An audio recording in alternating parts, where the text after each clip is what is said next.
Welcome in, friends and future friends. Good morning, good afternoon, or good evening. Whenever you're watching this, whenever you're watching this, or however you watch this, thank you for making the Sports in the World podcast part of your day. I'm the Derek. Hope all of you are well and safe. Lots to get to. Of course, we got the World Series going on. Love to share my thoughts. What about that 18 inning game? Since the last time we spoke, friends, future friends, Toronto seems to have a grasp on this series. And on a fun, interesting.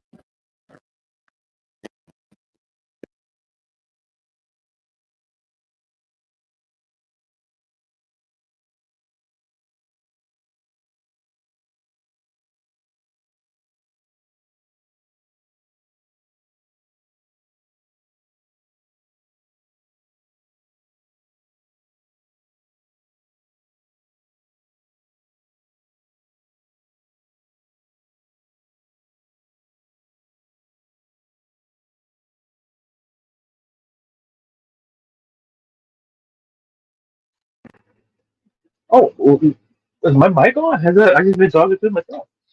Apologies if I didn't realize. I apologize. But I went with the WNBA with the CBA set to expire on Halloween tomorrow. I just want to lead off with that and just talk about. I've talked about on this show a lot. It's the core issue here is whether we want to talk about it or not. It's money, and at the end of the day, we're going to argue. Well, how much money does the WNBA, the growth in the viewership is there. I think the issue with the CBA, and I think given what we see in the news with Nafisa Collier and Kathy Engelhart, I think the fact of the matter is like we're no closer than where we were, and the fact of the matter is it's a legit reason to kind of put together and figure out like what's going on, and it's like more importantly, how did we get here? Apologies. How did we get here? I think there's a clear divide in any sort of negotiation. I think both. I think given the revenue and given the revenue that the WNBA is getting in the upgrade, all I'm going to say is that this is about and hopefully, and if there's a lockout of some kind, the reality is that we're seeing. This is why when we talk about like Unrivaled, the basketball league, and Athletes Unlimited basketball, which I cover, we're seeing a lot of these WNBA players playing in those respective leagues, and they're not going overseas. And because the thing was the money was better going overseas, and the goal is how do we keep them here? How and we pay them more. Unrivaled doing that.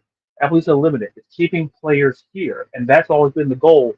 But with this CBA, we have to. It's about money, and I'll keep repeating and I'll keep saying it because at the core problem here is that I just think both sides, specifically with Commissioner Englert, and with the piece of Collier saying what she said, and a lot of players echoing the sentiments, is that listen, I love the WNBA, but we've reached a point where that if there's a lockout or there, hopefully something will get done before the start of the season next year. That's the penultimate goal because I think the clear issues is two. We have to focus on getting the money because I think an increase in base salary has to be the core issue for your top players. You know, and what's more, I would like it's just selfish for me. I would like more of an extended roster as well, more players because we start seeing like with the draft, they draft them and then they're not even with the teams to develop and grow. I would like to see that, but just from the pecuniary perspective, I think hopefully something gets done in that regard. So that's my 2.5 cents. I'll talk about it more if you want me to throughout the week. And while I drop your questions in the chat, I'd be more than happy to answer them as well. Now, speaking of going from one league, let's talk about the World Series. Speaking of money, like the Los Angeles Dodgers spent a lot of money, and this is why I say when we talks about, and I'll get to my salary cap thoughts there. But these Toronto Blue Jays, my biggest X factor was can the Blue Jays pitching, with your Savage and you're seeing with Scherzer and Bieber, like specifically with Scherzer and Bieber. You have stability, you have experience in that roster, and this Savage has looked absolutely. You know, he looked fantastic in Game Five. He outpitched Blake Snell, and for the Blue Jays to get the 6-1 win, and now the series heads back up north. And listen, this is Seattle. Your Savage went 7 innings, allowed 3 hits, earned run, he struck out 12 batters. 12. And I wasn't worried about the offense. Like, why are you worried about the offense? Simply put, I'll tell you why I wasn't worried about the offense. Now you look at the game. Here's why I wasn't worried. When you saw when you're seeing guys like Vlad Guerrero doing what he did, Vlad with a home. You're seeing RBIs from David Schneider, Vlad, Bo Bichette, uh, Ernie Clement, who's been a guy. Shout out to Gab. She called a couple years ago, like Ernie Clement looking like a stud, and Isaiah Kinnear Balapa, if I got that right, showing up. And specifically, the best move that you can make, and as a manager, it's like playoff. How you manage the playoffs, no matter what league, is different. John Schneider taking George Springer out of the lineup, Bo Bichette in his bat makes it change the scope of the lineup. It helps having Vlad Guerrero, who's pretty. If Toronto pulls this off, I think he has to be World Series MVP somewhere in that conversation. Before I get any further, I see my bestie Rachel here. Hi, bestie. Hi, Rachel, and John saying hi as well. We're gonna talk a little football later, Rachel, as well. Hope you stick around for that. So I get my baseball stuff out. Um, what's interesting about this season in baseball, for the first time in baseball's long story history, the season will end, will begin and end out of the United States. Because remember, the season began in Japan. Now it's going to end in Canada. It shows about the growth of baseball, and and people get down the Tigers. No, excuse me, the Tigers. Haley, I'm thinking about my co-host here. Um, we look at this Blue Jays. Like I said, my concern was the pitching, and like, the offense has always been there. If you watch the series, against, especially in the Mariners series, I knew the pitching was going to be the question. But my thing is that the offense is fun. Snyder with a homer, Vlad with a homer. Like Schneider led four total bases. Dalton Varsano three. And listen, Blake Snell wasn't terrible, but it's the 5 run runs. And like at this level, like I said, Toronto has a chance to take down the Dodgers, and it wouldn't shock me. And there's value in taking them because I feel like if the Dodgers had to win both games at home to have a shot before they went back up north, because it feels like this Toronto team, and credit to John Snyder and Don Mattingly, 4 decades, you know, experience on that coaching staff, it matters. And it's a team to easily root for. And I look at like here's the conversation we had about Vlad Guerrero at the beginning of the year. Like we didn't know if this guy was even going to be on the team. There was contract issues and things like that. Gets a new deal, plays fantastic. On pace to be World Series MVP. And because to me, he's played like a guy who's he's just played out of his mind. And if you don't believe me, here's what he's done in the playoffs. He has an 831 slugging percentage, 415 batting average. He has 15 RBIs, 8 home runs, and he has 27 hits in all. I believe that's tied for the most in Toronto Blue Jays in a postseason history. And listen, he already won ALCS MVP. I think World Series MVP is not too far of the stretch as well. It's amazing. That's why I said I love baseball because to me it's a sport that 162 games. A lot of things can happen, And Toronto, it doesn't, like I said, the pitching has been the story for me. Listen, we've seen the high scoring, but like for what Savage did, Savage set the tone in last game, lights out.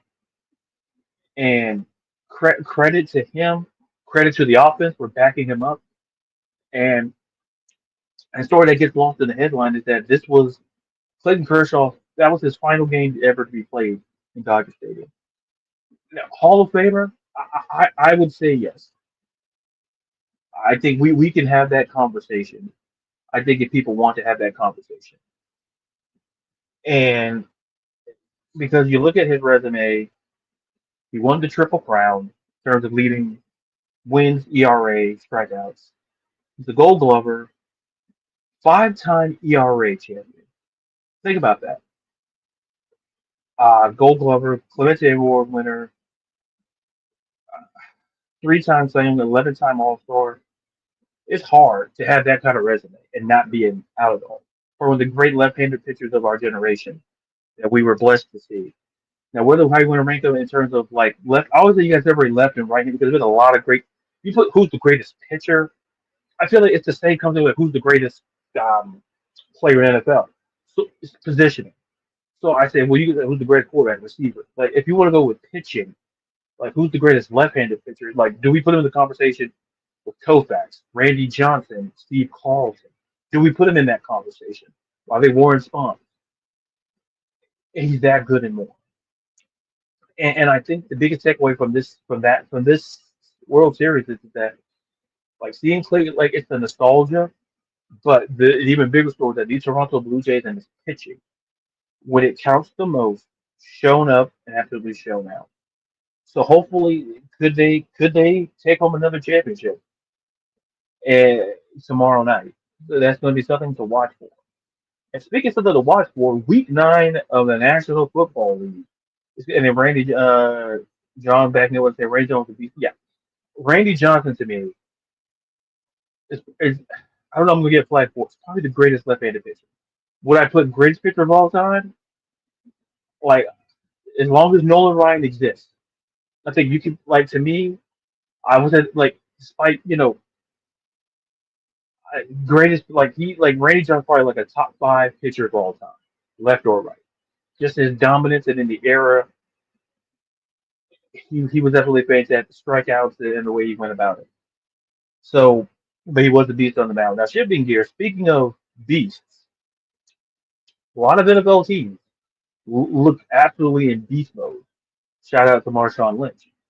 Um, like in Week 8, it was just like it started. The tone really started on Thursday Night Football. Wait. No preview for Thursday Night Football. I'll put up a video on TikTok and I'll share it across my social media as well. Probably ranking the teams. I'll have like a little NFL TikTok video put up in this place to have some content for the week.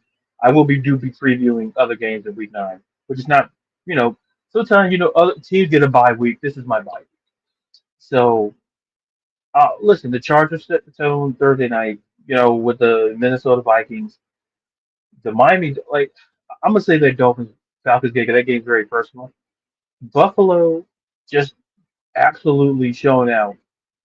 And here's the thing: Josh Allen wasn't even the leading passer in that game. It was Andy Dalton, but you know why? Because when you have a guy in James Cook with 260 rushing yards, you can throw it up. It's fine. And how about a classic between the Jets and the Bengals? Like shout out to the Jets getting their first win of the season. And then you think of and then also with the passing of Nick Mangold, one of the best players in their franchise, is probably one of the best offensive linemen of his era, arguably maybe one of the best centers with Jason Kelsey. Kind of said like maybe like the best center.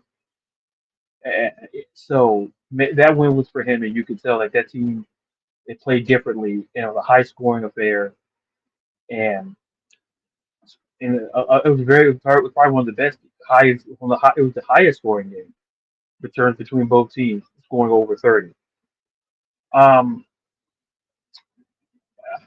you know, here's the thing: the Patriots doing what the Patriots do. Drake May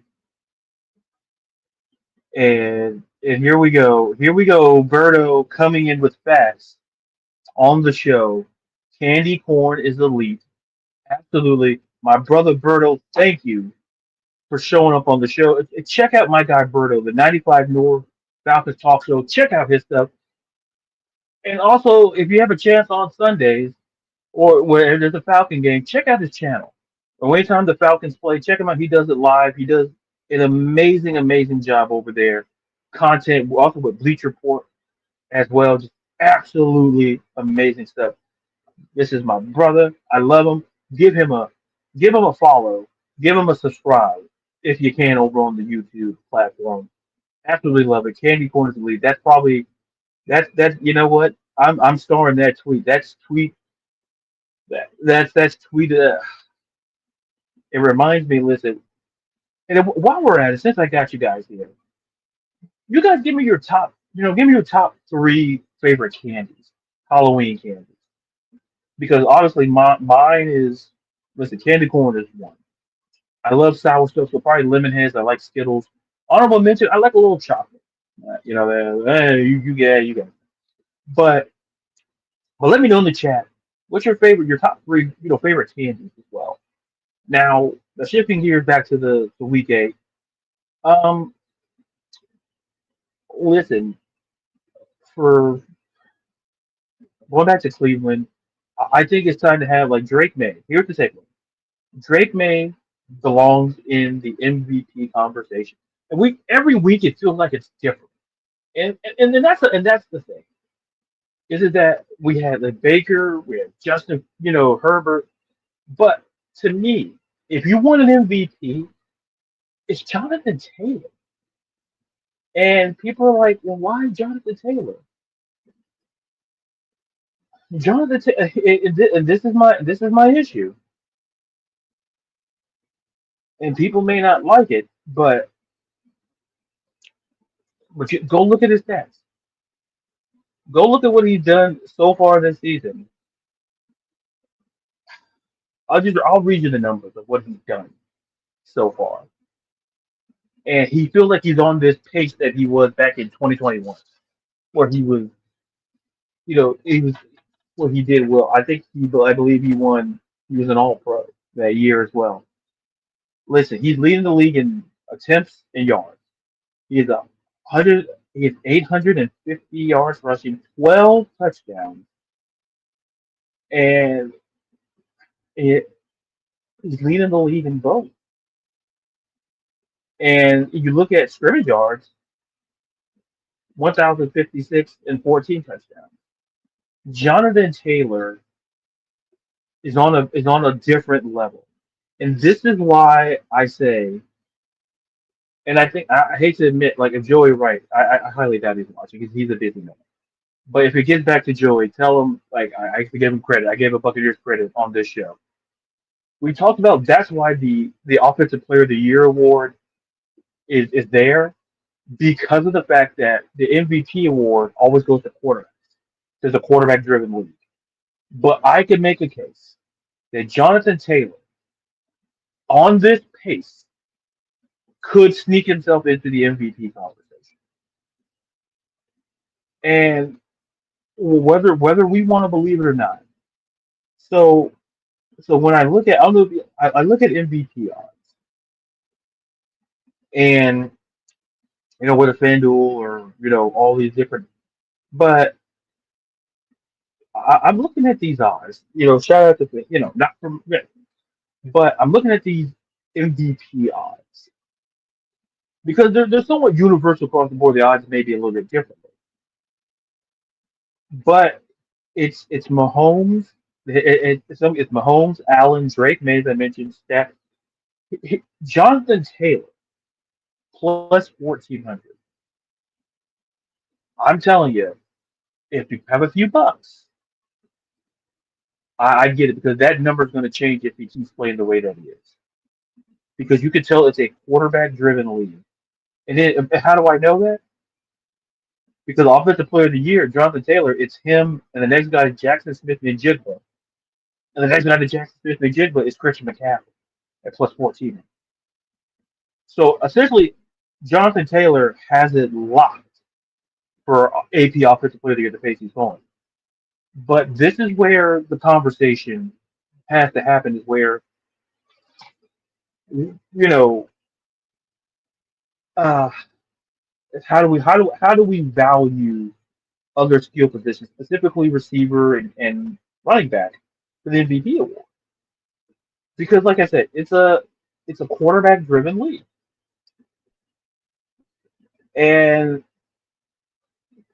and if you have to go back to the last time a running back won this award, Adrian Peterson, back in 2012, and so we're talking over a decade ago, and that's why the AP Offensive Player of the Year that exists, that category exists, I believe, for receivers and running backs. I believe the MVP award it feels exclusively for quarterbacks. But this year, in a world of, you know, not saying it's down on quarterbacks in general, because listen, I can make a case for Drake May. I can make a case. Like Mahomes' case is already Mahomes. Like the guys you see ahead of the top two guys are former MVPs, and then there's Drake May sitting third. So there's essentially five quarterbacks that Vegas and maybe other people see as more MVP worthy than Jonathan Taylor. And his quarterback Daniel Jones is a little bit lower at plus $2. Why am I saying this? Is that think about how we look at NBA MVP. I did something a while back where I talked about like what categories matter, and I said wins above replacement.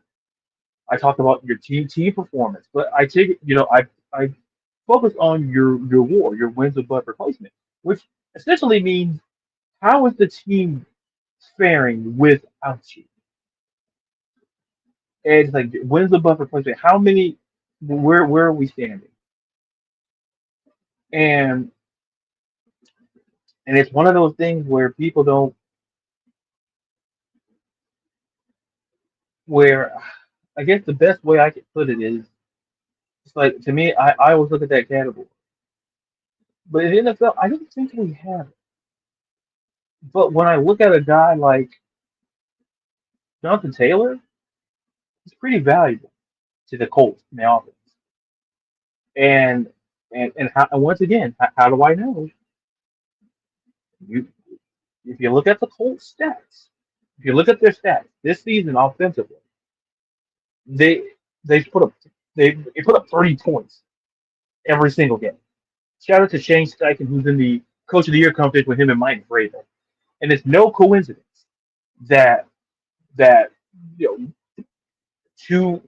It's no coincidence to me that you look at Shane Steichen is that well, Jonathan Taylor looks like an MVP, locked for Offensive Player of the Year. Drake May, an MVP candidate, Mike Vrabel. I'll keep saying this on every single show. Coaching matters. Tennessee fired Mike Vrabel. Tennessee nowhere near.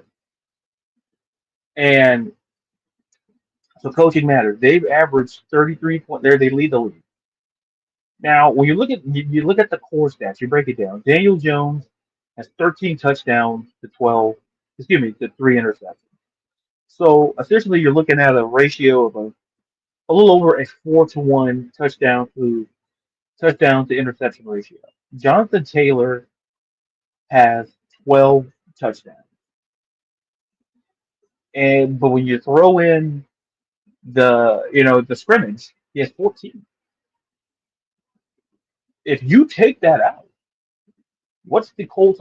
Because the next, you want to know the second leading rusher on this Colts team is Daniel Jones, and he has 86 yards rushing and four touchdowns. He's second in that category too. So Daniel Jones and Jonathan Taylor have been the catalyst for this Colts offense, and they played absolutely fantastic.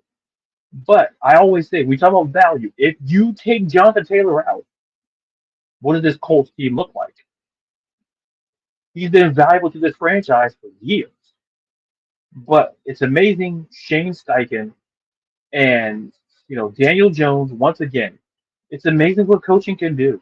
It's really amazing. And by the way, he was on Minnesota. Minnesota, but anyway, that's a different conversation.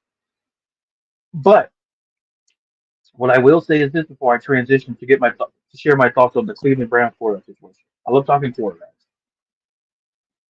The fact of the matter is, it's no coincidence to me when we're talking about MVP candidates and we talk about you know in that category that the coaching is really involved in. It's like the teams must be great, and like I say, Vrabel and Steichen, it's amazing. And then shout out to Carly, let's say Carly Ursay for the job that she's done. Like she's been on the sidelines, she's revolution. She's absolutely amazing, absolutely amazing. I said it on the show once, and I'll say it again. How amazing she is, and my thoughts on that. So So also, I see John talks about the candy corn. It's like the candy corn's not here. Roberto means that the candy corn is all over me. But you guys, let me know in the chat. Let me know your favorite candy. Let me know your favorite candies because I'm curious. Halloween today is All Hallows Eve, if I'm not mistaken. If I believe that's what it's called. So let me know your favorite candies. Drop that. And then let's see, John wants me to ask a question to John. There's he asked Berto if Hangman Page is going to put over Candy Corn for. Oh man, come on, John. We talked about AEW. I'm gonna tell you something about AEW. I'm watching it a little bit. I've always liked the women's division there. I'm watching more of the product. I give it a fair shake as well. That's like life. Give it a fair shake. If you don't like it, cool. If you do, give things a chance. I guess is the universal message there. But shifting gears, sticking. But now great. We talked about a great quarterback in Drake May and the numbers he's putting up. Absolutely, fantastic. In that regard. But for the Cleveland Browns, I've defended Kevin Stefanski a lot. I've said that he inherited Deshaun Watson. You could tell that he didn't fit into the offensive mold of what they want to do there in Cleveland. So you bring back Joe Flacco. Joe Flacco looks good. You trade Joe Flacco because you're like, hey, why not? And then you put in Dylan Gabriel, and I'm to the point where I'm like, you know, you got to push your door because here's the thing. Here's the thing. Here's why. You're 2-6. You're nowhere near like this time next year. You could be looking to draft another quarterback. So before you do that, because I've defended Shador, and I get why people may feel the way that they do about Shador. But what I saw in college, and for his stuff, this man was talking about pre-draft, pre last season, ahead of last year's draft. This man was talked about like he was the second best quarterback, maybe in the top quarterback with Cam Ward in this draft class. And the Jackson Dart pick is working out so far for the Giants. Tyler Shook will find out making his first NFL start for the Saints. Dylan Gabriel is drafted ahead of him. But here's my core. He- Here's what here's what Dylan Gabriel's stats are as a starter. Well, so far. Listen, yeah, he has 5 touchdowns, 2 interceptions, but that completion percentage, 59.9. Not terrible. But the way he played against the New England Patriots, we got to have a conversation because here's the real, and I love Kevin Stefanski. I really, really do. It just looked at times where Dylan maybe looked uncomfortable. Maybe Dylan And listen, I'm like this. I'm not saying Cleveland's a quarterback away from being a success. I'm not saying that whatsoever. But what I'm conjecturing is that at some point we have to see Shador. Now, I don't know if it may not be this. It's not going to be this week, next week, maybe the week after that, or whatever. But you will see Shador Sanders start. I truly do believe. Why the hesitation and trepidation is anybody's guess. But my thing is that you got to see what you have with Shador at some point. Let Dylan start. Let's see. But you got to see what you because listen, do you want to be drafting another quarterback? Because if that's the case, then Andrew Barry, the GM, might be out of a job along with Kevin. So it's worth the conversation to have. It's really worth the conversation to have. And speaking of worth the conversation to have, I have to talk about my Falcons, the Dolphins. Kudos to them. Atlanta seemed not to show up. Kurt started. That's all you're going to hear me about Kirk Cousins. And then Kirk Cousins has the nerve, the audacity, and temerity to talk about he's demanding a trade. Like if we're basing off what we saw in tape against the Dolphins, good. You're not going anywhere unless a team. Listen, if Minnesota wants to bet, I don't think that's a great situation because JJ McCarthy's long term. JJ McCarthy, do you want to be paying a guy essentially more money to be? Say that it'll be the same situation I believe he had there in Atlanta, where you're going to be a young guy starting ahead of you, and do you really want to have a guy making more money as the backup, and not just by a little amount of money, a extravagant amount of money? No, it'd be the deja vu situation. So I don't see that happen. Think about this. That's why Cleveland moved on from Joe Flacco. They want to go young. They want to see what they have. And listen, for Cincinnati, listen, Jamar Chase is lovely. So in that regard, but going back to the Falcons, there's questions about Raheem Morris, someone else who have also defended on various platforms, and for Arthur Blank, who also his charity does amazing, his foundation does amazing work. So I want to preface with that because I think he's a good man. And but when I look at this football team,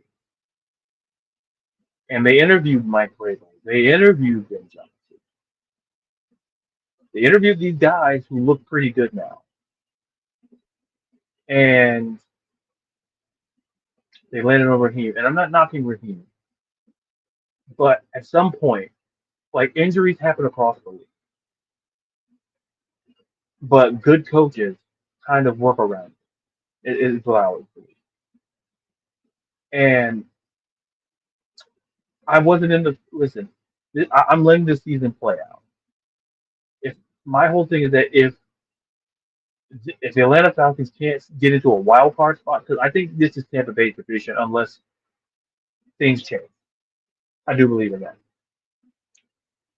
If this team is not making the playoffs, do we want? Do I want another? Do I, as a fan, would I want another season of Raheem? And to me, if you ask me that question, here's the thing. Here's the reality. Raheem, this first year he goes 8-9. Now we're 3-4. We're almost at 7 games in. We're 3-4. So we have to go on a run to kind of keep the streak. And I understand, but listen, we gave Arthur Smith three. We gave him 3 7-10 seasons. Think about that. And like Dan Quinn's final 3 seasons, full seasons before the season started in 2020, like 7-9, 7-9, 10-6. Like in 2020, it was just a disaster, 4-12.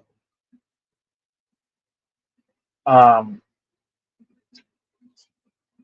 I do believe a part of me feels if this team can't now the question becomes, can this team even get 8 wins? I said, can this team get 8 wins? And they're facing New England in New England, I believe this week. And the way I assess coaching is is, are you improving week to week?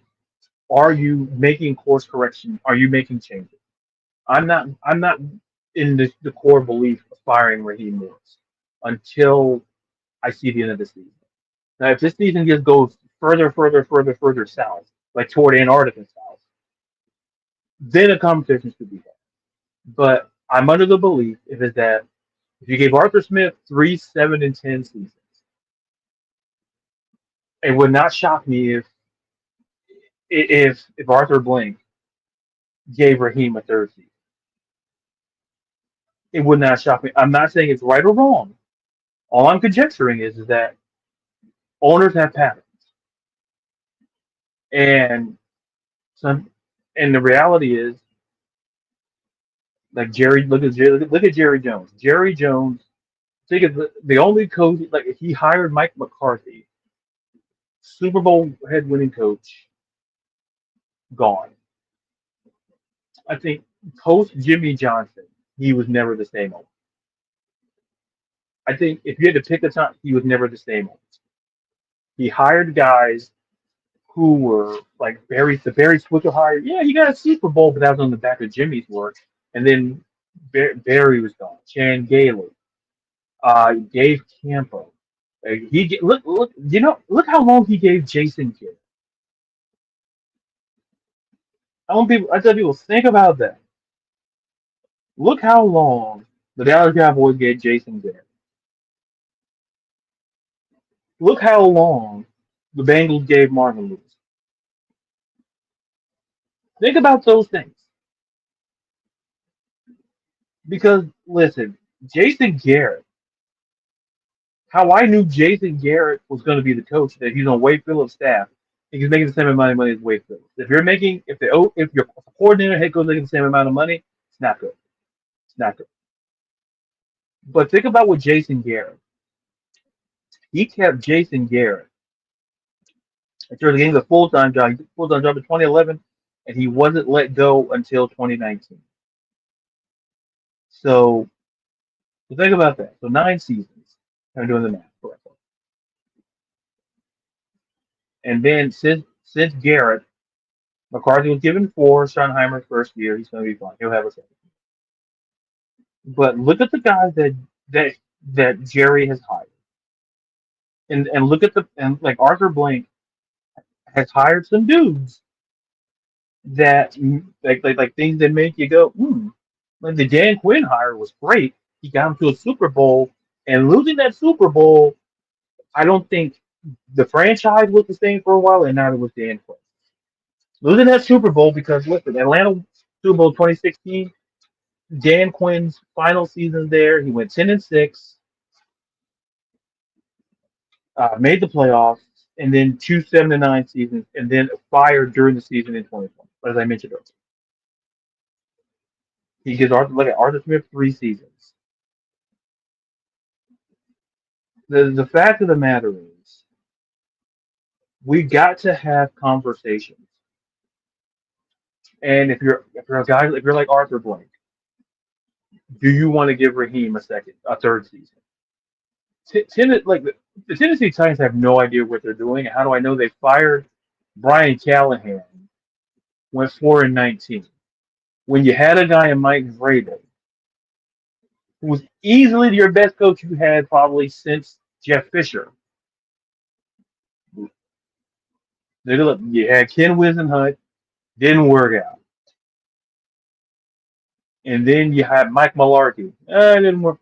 And you get Mike Vrabel, and then Tennessee. The quarter situation in Tennessee wasn't great, and he still managed to have success. Now, when you give people, when you give good coaches good to great quarterbacks, they have a chance to be.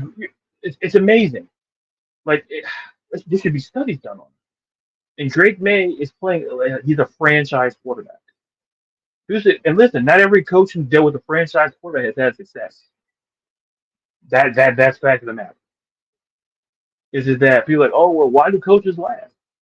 It's what we talked about earlier with MVPs and quarterbacks. Quarterback run the roost, and just success. Oh, Your franchise hinges on the success of your quarterback, good, bad, or indifferent. Like coaching will get exposed if you can't get there, if you can't get to that level. And it's why I said what I said about John Harbaugh, about that with a healthy we had a healthy Lamar. We can't get that's a different conversation I've had on another day. Check out Tanya Ray Fox's stuff because she talks about Lamar. She talks about check out her page as well, all her socials as well. And I see the John chiming in talking about my advice to Kurt: you signed a contract, you just can't jump ship. The thing is, John, Kurt knew the situation and he still wants out. And to me, the contract was a 4 year deal and the guise of it. It's really a 2 year deal and the guise of a 4 year, in my opinion. And then John chimes in and says Kurt wants out because he's either like you signed 181. If he want if listen, if a team wants him, we have to eat the money. If we can get something back of value, I'm fine for it. If not, just take it under the chin. That's the way I look at it. When you pay quarterbacks, because you have to pay them. You have to pay them. Just like Daniel Jones will be paid, I believe, this offseason. I think if I read reports that the Colts want to bring back Daniel Jones. I think the Steelers said they want Aaron Rodgers. Think about that. Think about that. And it's amazing. It's like I look at the trade between the Lions and the Rams where they swapped Matthew Stafford for Jared Goff. Like, and people were ready to cast off Jared Goff. And it's amazing what a Dan Campbell coaching, coaching. A guy who believed in you. If the coach does not believe in the quarterback will not succeed. I don't care how talented the quarterback is. That's a little tidbit. Something to think about. And so you know, so with that being said, because I know I've jumped around a lot, but to kind of put a button on week 8, Chiefs rolled over the Commanders. Green Bay gets the better of Aaron Rodgers. Jordan Love 360 yards passing. That's MVP conversation. Makes sense. And then you kind of look ahead. It's a week 9. So you got the Ravens and the Dolphins tonight, and you look ahead of some of these games, and like you look at the Monday night, you look at Cardinals, Cowboys, you look at Seahawks and Commanders on Sunday night, Chiefs, Bills afternoon game. Circle it because these two teams, I think, I think they found their mojo in week 8,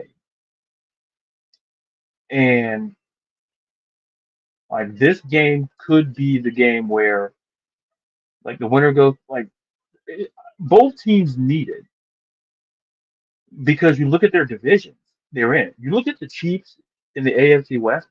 Denver is up there. They're 6-2. Kansas City's 5-3. You look at the Patriots are 6-2. Buffalo is 5-2. They're not even division leaders, but these are still two good football teams, two great quarterbacks. Um, a game to watch. And then John says, "I don't think we need anything back for Kurt. I don't think a team. No, no team's going to touch the contract.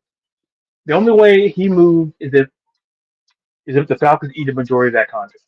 It's just like in any trade, whether and that was Major League Baseball or the NBA, where like some folks got to eat up a majority of that contract. Like, oh, okay, we'll make a move.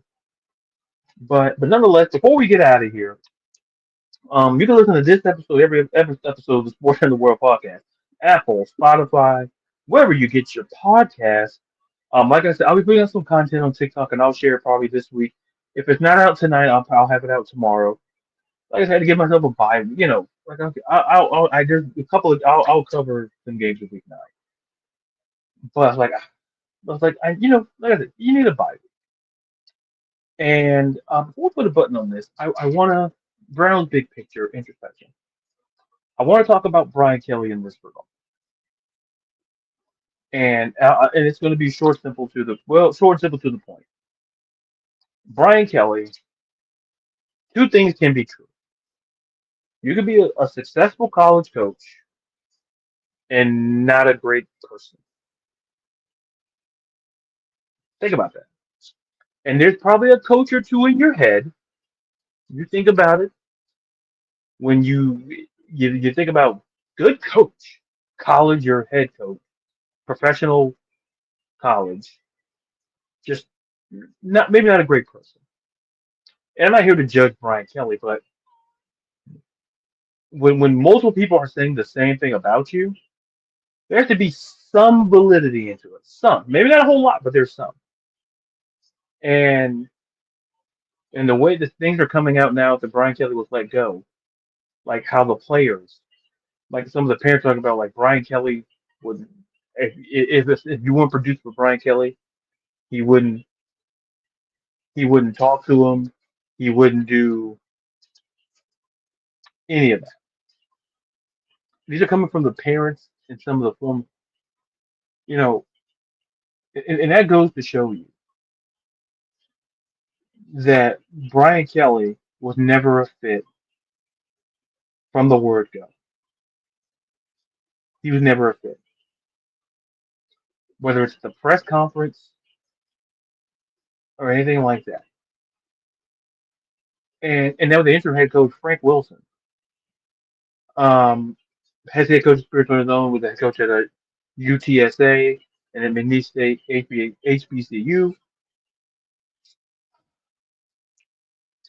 Changed the culture. Here's what happened. He opened it back up to former LSU players, changing the culture day one.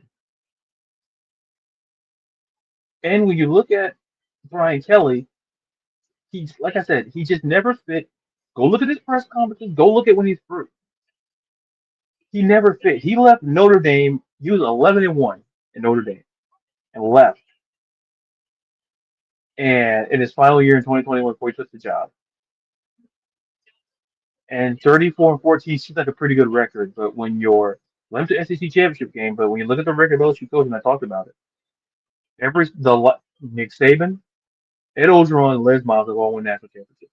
You have. This is year 4. That's the standard at LSU, whether it's fair or not. Circumstances change,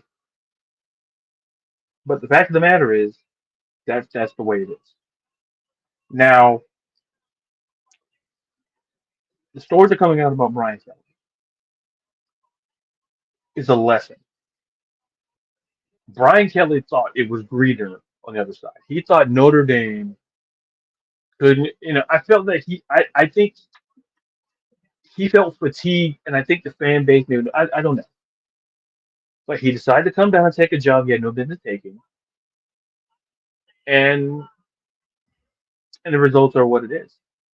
And it goes to show you that just like in life, sometimes the grass is not always green on the other side. It may look good. Oh man, it looks great and fantastic, but it's not. It's not always good. And the fact of the matter is that there's a conversation that Brian Kelly may land another head coaching job somewhere. But it goes to show you that is Brian Kelly, and it's a legitimate question. I'm not trying to bash. Is when you're in college, it's about these kids. And Brian Kelly did not care about these kids. He cared about the money, the job. He cared about the money that came with the job, not the job itself. And that's kind of two separate kind of concepts. And like I said, he'll land on his feet. He'll be fine. But understand, you could be good at your job and not a great person. Two things can be true. And if you're terrible at both, then well, you'll expose yourself rather quickly. I would see that on both the professional and coaching in the collegiate level in that regard. So for Brian Kelly, it was long overdue. And then for the governor to say that the AD won't pick the next head coach, it's chaos down there in Baton Rouge. With the governor, all the things going, I'm not even going through all the political things going on, all the needs, the concerns, the citizens of Louisiana. You're telling the athletic director that he can't do the job that he was hired to do. That's something. That's how big football. Listen, it's a mess down there. Do you like if you're LSU, do you want that job? Do you want it? There's more viable jobs. The Florida jobs were viable. Penn State. There's other jobs that's like, oh yeah, like you would consider taking over that because it's a mess. When the governor of a state is willing to tell a university that their AD cannot, athletic director cannot be involved in the hiring process is bonkers. Bonkers. And the Brian Kelly hire, listen, it wasn't a terrible hire. It just wasn't a smart hire because he never fit. Because what I mean is that it wasn't a terrible hire because Brian Kelly, you look at his resume, oh, looks good. But you could tell from day one it was never going to work. It's like, oh, maybe he'll adjust to the culture. No, the SEC is a different beast. Every conference is just different. If you don't have experience and understand it, they're going to eat you alive. So, and then you're not able to make that transition more fully from one conference to another and the dynamics there. But friends and future friends, that's this episode of the Sports in the World podcast. Let's like, subscribe to this episode, every episode of the Sports in the World podcast. Subscribe to the channel. Subscribe to the podcast if you haven't. Follow me on social media, Twitter and TikTok at @Brown, Instagram, but there's _Brown. Follow me on Facebook.